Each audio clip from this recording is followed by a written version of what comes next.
नमस्कार मोर यूट्यूब दर्शक बंधु lovely and Babli creation YouTube channel को आपण मन को स्वागत। आज आम छतु और आलूर एक रेसिपी बनाया जाऊँ। फास्ट कड़ाई गरम करके तेल देलु। तेल गरम है कि सुखिला जीरा देलु। जीरा हल्का फ्राए है कि सुखिला लंका दबा।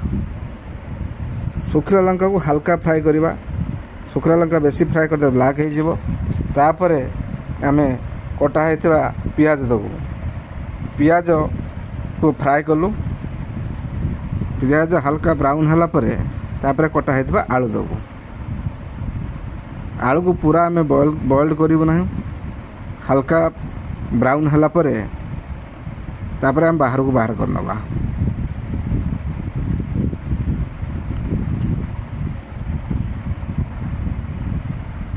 आप देखुं ब्राउन हो जाए आलू। आप आम बाहर करवा।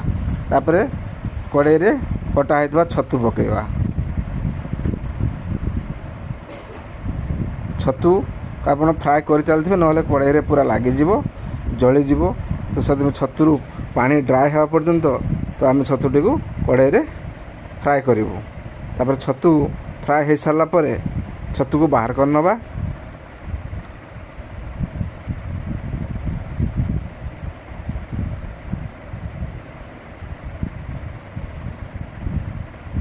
छतु आप देखुं ड्राए होपर आम फ्राए करथिबा आलू पियाज लंका सब एक सहित मिक्स करवा।